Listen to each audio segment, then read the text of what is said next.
Olá, meus queridos alunos, vamos para mais uma aula. Hoje vamos falar de seguro-desemprego.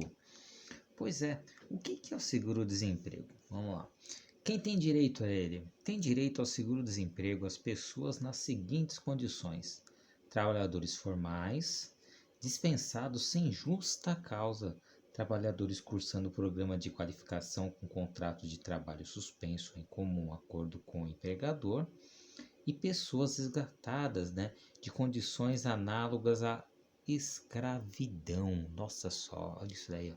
Tem pessoas que trabalham ainda em ritmo de escravidão, tá? Então, essas são as pessoas que têm direito a seguro-desemprego, tá? Tempo para ter esse direito, tá? Porque não é a qualquer momento que você consegue ter o seguro-desemprego, ó. O trabalhador com carteira assinada pode pedir o seguro-desemprego entre 7 e 120 dias após a data de demissão, e o funcionário doméstico pode pedir de 7 a 90 dias após a demissão.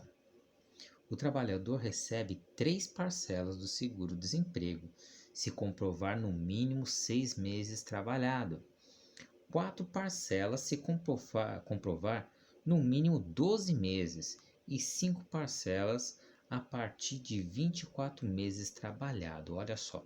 Então existe agora uma regra para você poder estar recebendo. Não é aquele negócio que muitas vezes fazendo no começo, quando entrou o seguro-desemprego. Ah, vou lá, entro, trabalho, fico um mês, pum, já vou receber 5 parcelas. Porque aconteceu isso muito tempo atrás, né, no começo do seguro-desemprego. As pessoas iam, trabalhavam um pouco e pedia, né, para ser mandado embora para receber o seguro-desemprego. Ele ficava nessa, ficava um tempo, pedia para ser mandado embora para receber o seguro-desemprego. Então, acabou essa mamata agora. Então, as pessoas têm um tempo mínimo para você estar recebendo essas parcelas, tá? Então, o prazo entre um pedido e outro deve ser de pelo menos 16 meses. Olha só, o prazo entre um pedido e outro deve ser de pelo menos 16 meses. Então, ele não pode entrar num segundo seguro-desemprego antes, né, desses 16 meses, tá? Que seria equivalente ao que é um ano e meio, tá? Como receber o seguro-desemprego? Primeira coisa lá, solicite o benefício. O trabalhador solicita o benefício nas SRTE, que seria Superintendências Regionais do Trabalho e Emprego, que é o Cine, né, o Sistema Nacional de Emprego, e outros postos considerados pelo Ministério do Trabalho, tá? Essas legalidades para você solicitar o seguro-desemprego depende de região para região, tá? Muitas vezes tem empresas que já no momento que o funcionário é dispensado, ela já dá entrada no seguro-desemprego. Outras, né, o empregador que tem que dar entrada ao seguro-desemprego. Então depende de cada região para ver como que é o formato, né, dessa solicitação do seguro-desemprego. A retirada deverá ser, né, via cartão do cidadão ou depósito direto em poupança, né, pela Caixa Econômica Federal. Então, aqueles ex-funcionários, né, os desempregados que estão recebendo seguro-desemprego, se eles tiverem conta poupança na Caixa Econômica Federal, ele não precisa nem se preocupar, porque já vai, né, cair no momento que ele deu lá a entrada, tem o prazo, o período, esse valor já cai direto na sua conta da Caixa Econômica Federal, tá? Agora, se esse funcionário não tem conta poupança na Caixa Econômica Federal, aí já o processo é diferente. Ele tem que pegar o seu cartãozinho do cidadão e ir lá até a agência, né, bancária ou na lotérica para poder sacar esse seu seguro-desemprego. Agora vamos falar de obrigações trabalhistas. Essa é a parte, né, um pouquinho mais complicada, né, da parte de departamento pessoal, de folha pagamento, porque a parte de obrigações, ela exige um pouquinho mais, né, do pessoal. Não é tão difícil assim, mas a gente tem que saber de tudo, porque grandes empresas pegam e separam. Tem pessoas que só rodam folha, pessoas que só fazem férias, pessoas que só fazem rescisões, pessoas que só fazem benefícios e pessoas que só fazem a parte de obrigações. Então é muito separado, né? Muito seletivo. Agora é bom aquela pessoa que conhece tudo. desde o início da contratação até o final de todo o processo, tá? Então, vamos falando dessas obrigações. Ó, qualquer empresa, independente do seu porte, possui obrigações a serem cumpridas. Tais obrigações se distribuem ao longo do ano, dividindo-se em mensais e anuais. Algumas obrigações surgem apenas em determinadas situações, como o caso de inspeções, né, férias e outras, né? Vamos falar do CAGED. Gente, o CAGED é algo fantástico que é muito utilizado, tá? Então, o CAGED, que é o Cadastro Geral de Empregados e Desempregados. O Cadastro Geral de Empregados e Desempregados, CAGED, foi criado pelo governo federal, que institui o registro permanente de admissões e dispensa de empregados, sob o regime de consolidação de lei do trabalho, que é a CLT.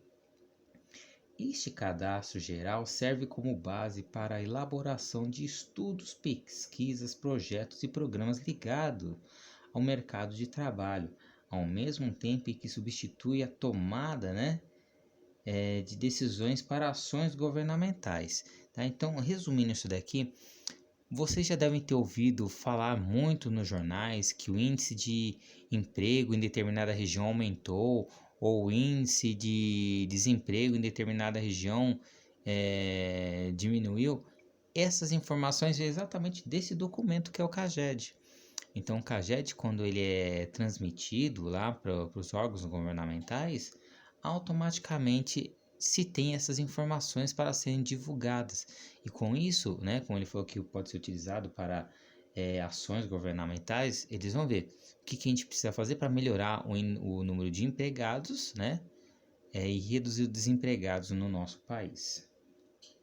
Então, ele ainda é utilizado pelo Programa de Seguro-Desemprego para conferir os dados referentes aos vínculos trabalhistas, além de outros programas sociais. Certificado digital. A partir de 2013, todos os estabelecimentos ou arquivos que possuem 20 ou mais trabalhadores no primeiro dia do mês deverão transmitir a declaração CAGED utilizando um certificado digital válido, padrão ICP Brasil. Sem esse certificado, a empresa não consegue fazer essa transmissão do arquivo, tá? Guia de recolhimento do FGTS, informações da Previdência Social GFIP. Tá? A GFIP, muito conhecida. É definida como guia de recolhimento do FGTS, informações da Previdência Social. Houve a necessidade de criar um banco de dados com informações laborais dos trabalhadores com o objetivo de evitar sonegações, aumentar a rapidez na liberações dos benefícios. Com isso, foi criada a Lei 9.528 de 97. Então, olha só que legal, ele falou que isso daí foi para agilizar, os benefícios, a liberação. Então, imagine, se você hoje já fala que é difícil, é complicado, imagina antes de ter essa guia da GFIP, como que era a tramitação. A guia deverá ser entregue por meio eletrônico todo dia 7 à Caixa Econômica. Quando ele fala que tem que ser entregue lá, não é pegar, levar lá na Caixa Econômica. Se bem que antigamente era assim, você gravava um disquete e levava até lá. Agora não, você passa por aplicativo na internet. Na GFIP deverão constar informações com o nome de cada trabalhador, o valor do seu salário e as licenças de férias e as condições que está submetido, bem como os agentes nocivos. Lembra dos agentes nocivos lá? Insalubridade, periculosidade, dos funcionários. 13º salário, incluindo-se até suas antecipações. Por que antecipações? Lembra quando nós vimos lá o 13º que pode ser começar a pagar lá em fevereiro? Então, se tiver essas antecipações, tem que ser passado também, né? Os dados deverão ser informados na moeda da competência, separadamente da remuneração regular, em campo próprio da GFIP, tá?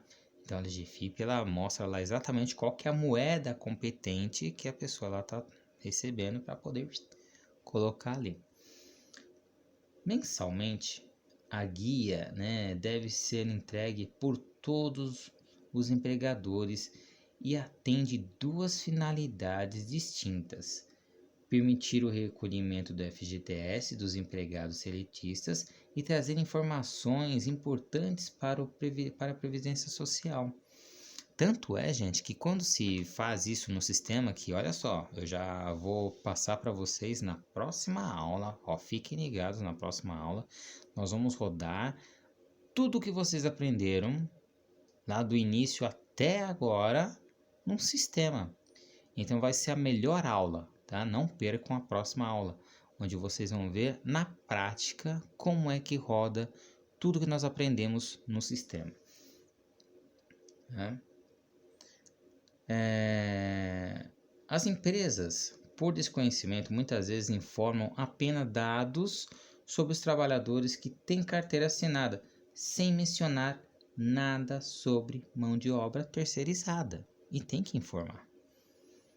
Diante das informações contidas na guia, será possível autorizar os benefícios concedidos aos segurados, o que se traduz em melhoria na qualidade do atendimento. Então, olha só, com essa guia da Previdência, né, do FGTS, informações da Previdência, você consegue lá legalizar realmente se está tudo certo para poder fazer o envio de solicitações, né, no caso de serviços aos funcionários, né, melhorar, como fala, o atendimento aos funcionários.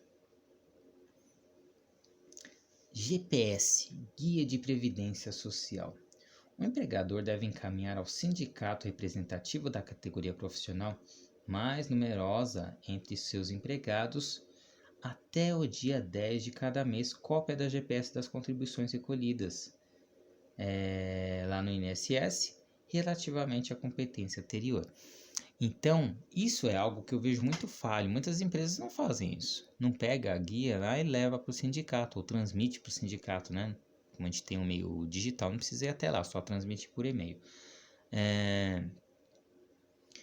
Porque isso é muito importante, porque o sindicato, ele gosta de saber como que está, se está sendo recolhido, né? A GPS, né? O INSS dos funcionários. E algo interessante é que quando você vai passar, né, essa guia, tanto o INSS quanto o FGTS, lá no sistema você gera tudo de uma vez só. É interessante, né? Você faz tudo de uma única vez. Vocês vão ver como o negócio é simples e prático. Não tem nenhum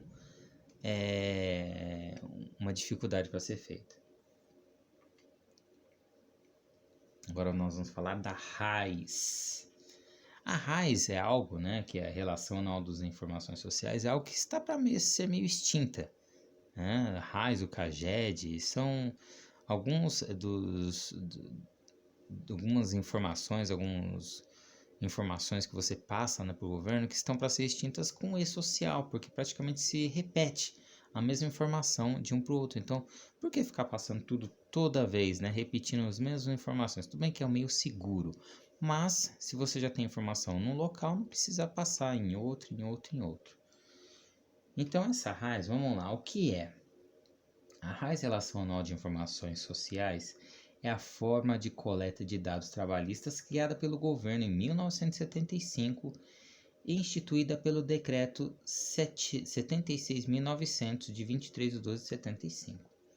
Em vigor até hoje, o documento visa o levantamento dos dados estatísticos sobre as atividades trabalhistas, a fim de verificar questões como quantidade de empregados formais, número de demissões, novas funções criadas, que setor realizou mais contratações, etc. Divididas por municípios, faixa etária, grau de instruções, classe econômica, ocupação, rendimento médio e tempo de serviço, com essas informações o governo consegue organizar o CNIS, né, Cadastro Nacional de Informações Sociais, realizar um controle efetivo da nacionalização do trabalho dos benefícios previdenciários, no caso, e dos registros do Fundo de Garantia, analisar valores pagos para seguro-desemprego, calcular valores a serem pagos de PIS, Programa de Integração Social, e o PASEP. Além disso, desses dados ajudam na criação de medidas que podem impulsionar o mercado de trabalho brasileiro de maneira geral. Então, você está vendo, a RAIS, ela lembra muito lá o CAGED, então ela também ajuda ao governo algumas decisões, né, e a criação de alguns programas, tá? Por isso que eu falo, tanto a RAIS como o CAGED tem lá os seus tempos contados, porque logo logo vai se criar um único, né, processo para essas informações. Quem está obrigado a entregar a RAIS, né? Saber o que é a RAIS implica em descobrir se a sua empresa é ou não obrigada a emitir esse documento. A Relação Anual de Informações Sociais é obrigatória a todas as empresas inscritas no Cadastro Nacional de Pessoa Jurídica, tá? Ou CNPJ. Então, todas as empresas têm que emitir a RAIS no Ministério Público da Fazenda, né? E há pessoas físicas que tenham tido, né, funcionários no período referente às informações, tais como o MEI, né? O microempreendedor individual ele pode ter funcionário, tá? Então ele também tem que fazer lá a emissão da RAIS. Micro e pequenas empresas com funcionários, órgãos federais, estaduais ou municipais de administração direta ou indireta, autônomos, profissionais liberais, empregados, pessoas físicas, urbanas e rurais, eventuais, né?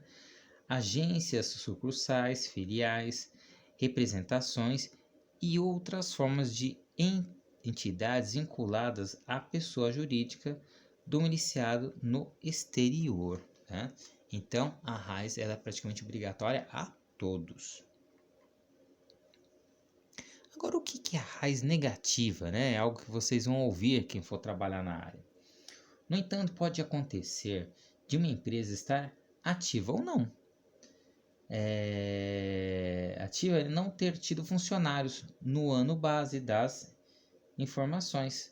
Nesse caso, deve-se emitir a RAIS negativa. Então, ou seja, tem aquelas empresas que elas estão abertas, mas por algum motivo elas estão com as suas atividades suspensas, então elas não estão podendo ter funcionários, tem algum mandato judicial, alguma coisa que parou as atividades dela, mas ela está lá ativa. Ela existe juridicamente, ela pode às vezes não existir lá fisicamente, mas ela ainda existe. Então ela tem que informar sua RAIS negativa, mostrando que não teve movimentação de funcionários no período, tá? A única categoria que está isenta da obrigatoriedade da RAIS negativa, no caso, tem empregados, é o MEI, né? Para os demais, a exigência de emissão da entrega. Por exemplo, tá? Quem tem o MEI, tem muitas pessoas que têm MEI, né? E não contrata funcionários. E ela existe com CNPJ. Então o MEI não é obrigado a emitir a RAIS negativa, né? Ele só emite RAIS, sem ser negativa, a RAIS normal, se tiver funcionário. Como é feito o envio da RAIS? Olha só. Empresas pertencentes ao grupo 1 e 2, organizações com faturamento superior a 78 milhões, organizações que o faturamento inferior a 70 milhões, exceto optantes do Simples Nacional, respectivamente, devem enviar as informações ao órgão fiscalizador através do e-social, que é o Sistema de Escrituração Digital das Obrigações Fiscais, Previdenciárias e Trabalhistas. A substituição da RAIS pelo e-social, vocês lembram que eu falei que vai ter logo, né, vai acabar a RAIS, vai ficar só o e-social? Passou a valer a partir de 1º de janeiro de 2020, conforme portaria 127 de 19, publicada no Diário Oficial de 14 de outubro de 2019. Os objetivos dessa alteração são simplificar o trabalho das empresas e diminuir os erros inconstantes das informações enviadas. Ainda segundo a portaria, a forma de envio anterior via portal da RAIS se mantém para empresas pertencentes aos demais grupos, ou seja, grupo 3, que é a microempresa, tá? EPP, empresa de pequeno porte, optantes pelo Simples Nacional. Empregadores, pessoas físicas, exceto domésticos, entidades sem fins lucrativos. Aí o grupo 4, entes públicos de âmbito federal e organizações internacionais. O grupo 5, entes públicos de âmbito estadual e Distrito Federal. E o grupo 6, entes públicos e de âmbito municipal, as comissões polinacionais e consórcios públicos. Então, o programa antigo ele tem que existir para esses grupos aqui, tá? Agora, a grande parte das novas que a gente tem costume de mexer nas empresas privadas já estão usando o e-social, então não estão mais sendo necessário enviar lá o RAIS pelo portal da RAIS, tá? Porque eu falei, fica muito repetitivo, você envia o CAGED com as informações, depois tem que enviar lá no final do ano a RAIS também com as mesmas informações. Então fica, final não, né? No começo do ano, tudo é repetitivo demais. Então vamos lá. Quais informações devem constar na relação? Tá? Agora que você sabe melhor o que é RAIS e para que serve, é importante entender também quais informações devem constar nesse documento. Na relação anual de informações sociais devem ser declaradas todas as contribuições sindicais patronais do ano base de todos os trabalhadores contratados pelo regime CLT, né, ou por contrato de trabalho por prazo determinado ou indeterminado, inclusive em caráter de experiência, incluindo, vamos lá, quais são as informações? Data de admissão, dados do trabalhador, data de nascimento e CPF. Data e motivo da rescisão do contrato, valores referentes a verbas rescisórias, valores de parcelas integrantes e não integrantes das remunerações mensais dos trabalhadores com discriminação de cada um deles. Tá? É claro, gente, que quando se gera RAIS, a gente não precisa se preocupar, será que vai pegar, vai fazer tudo? O sistema, que é o que nós vamos usar, ele faz tudo automático, desde que o sistema esteja com as informações corretas. Tá? Então, muitos erros que acontecem na parte de departamento pessoal, de erros por sistema, não é culpa do sistema, porque quem alimentou o sistema, né, foi o funcionário. Então, ele que tem que estar atento e fazer conferência, tá?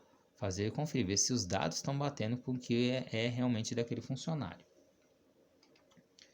Qual o prazo de envio e consequências do não cumprimento? Mas de nada adianta saber o que é RAIS se sua importância não se atentar ao prazo de entrega. Por isso, anote na sua agenda: o envio da RAIS referente ao ano base de 2019 é entre 14 de fevereiro e 5 de abril de 2020. Tá? Então, sempre a RAIS você entrega lá, ó, no começo do ano, que nem desse ano agora, né? Quer dizer, do ano passado, 2019, se entregou lá de 14 a 5, né? 14 de fevereiro a 5 de abril. Esse foi o prazo para fazer a entrega, tá? Como a relação anual de informações sociais é utilizado também como base de cálculo de abono salarial, a não entrega, omissão ou declaração de informações falsas ou erradas, né, é passível de multa, conforme determinada na portaria número 14 de 10 de fevereiro de 2006, alterada pela portaria de número 688 de 24 de abril de 2009.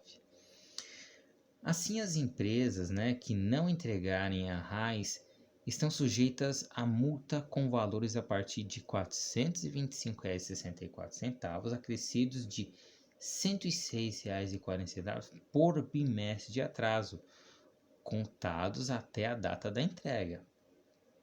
Somando a isso, lavrando, né, do auto de infração, ainda podem incidir acréscimos dos seguintes percentuais a critério da autoridade julgadora do caso.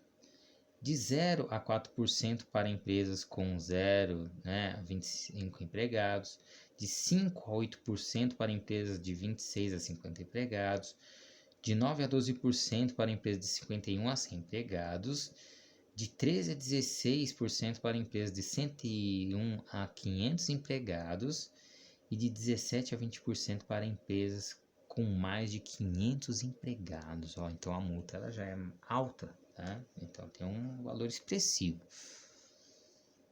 Já a omissão de informações ou declarações erradas ou falsas incide em multa a partir, tá lá, repetindo de novo, de R$ 425,64, acrescidos de R$ 26,60 por empregado omitido ou informação incorreta, tá?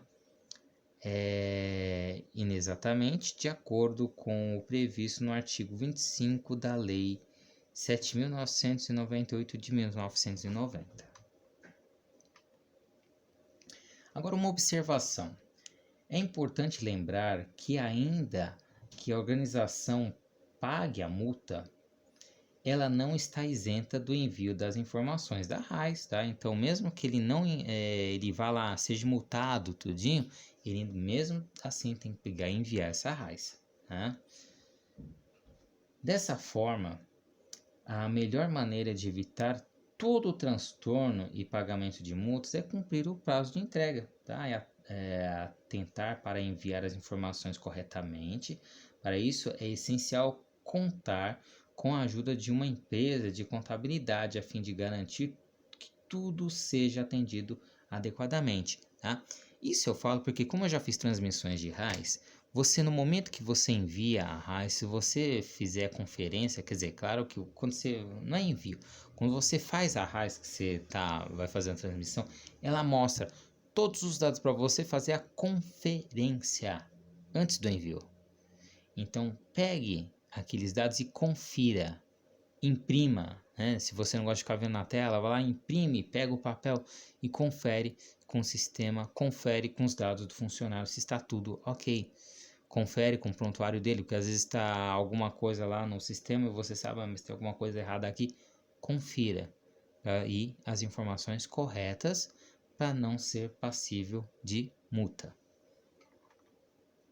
Agora vamos falar da DIRF, Declaração do Imposto sobre a Renda na Fonte, Esse é o que mais engorda o nosso governo. A Declaração do Imposto sobre a Renda na Fonte, DIRF, é a declaração feita pela fonte pagadora, com o objetivo de informar a Secretaria da Receita Federal do Brasil. Então, lá nós temos os rendimentos pagos a pessoas físicas domiciliadas no país, inclusive os isentos e não tributáveis nas condições em que a legislação especifica. O valor do imposto sobre a renda ou a contribuições retidos na fonte dos rendimentos pagos ou creditados para seus beneficiários.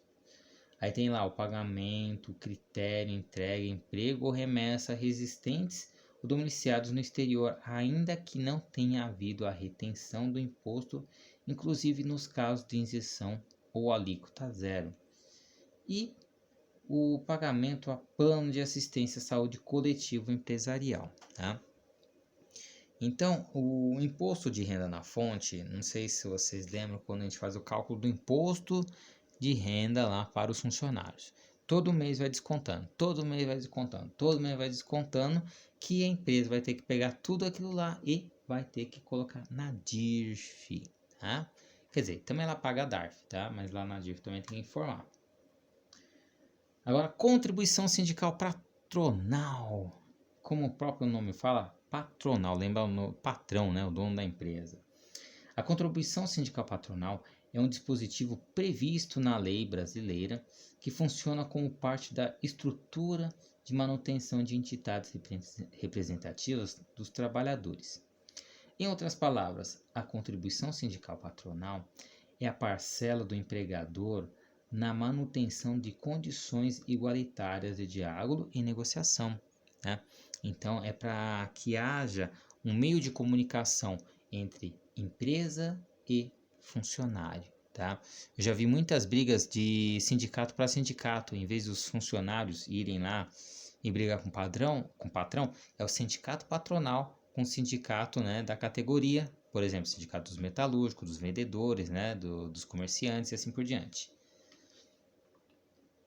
Qual o valor da contribuição do sindicato patronal? Tá? Esses dados são os recentes agora. Para os empregadores e agentes de comércio organizados em firmas ou empresas e para as entidades ou instituições com capital arbitrado, né?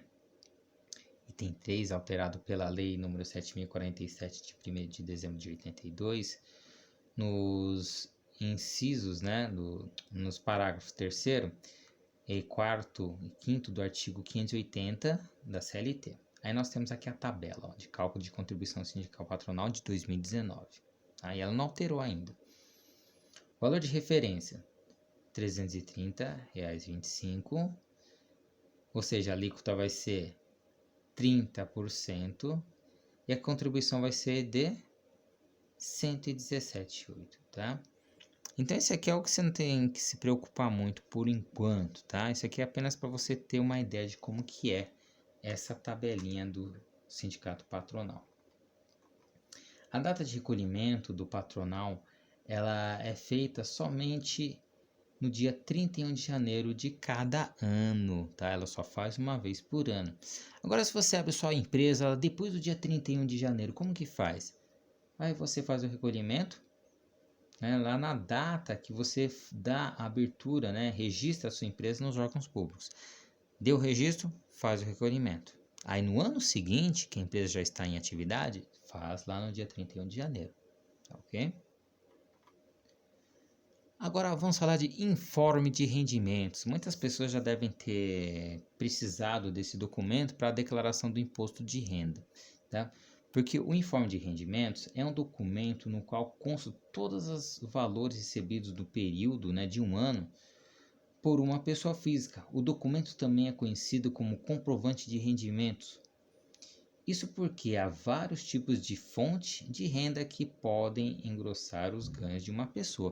Por exemplo, quando você tem mais de um emprego, de forma formal, tá? Quando a gente fala formal, aquele que você tem carteira registrada lá, assinada, eles têm que lhe dar, né, ceder esse informe de rendimentos para você pegar e fazer, né, junto à sua declaração de imposto de renda, para lá ver se vai ser tributado ou não. Agora vamos falar dos livros de inspeção do trabalho, tá?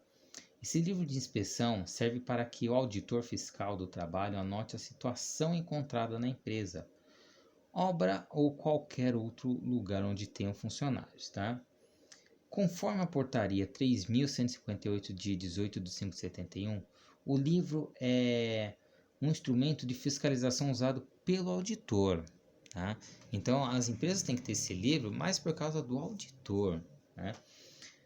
A inspeção do trabalho é entendida como a realização de visitas em estabelecimentos para verificar o cumprimento das normas trabalhistas, tem como antecedentes remotos as corporações de ofício na Idade Média, onde os mestres tinham a atribuição de verificar o cumprimento das normas e impor sanções aos faltosos, tá?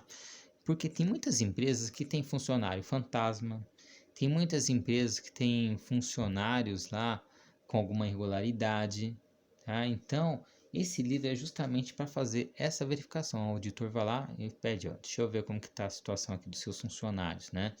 Para ver se todos estão com a baixa certinha, se não tem rasura lá no livro, por exemplo, alguma pessoa colocou uma coisa, depois foi lá, alterou. Todo livro ele não pode ter rasura. Se você errou, você cancela aquele registro e faz um novo. Muito bem, pessoal. Então, por hoje, fica aqui essa nossa aula. E não esquecendo que a próxima aula será no sistema.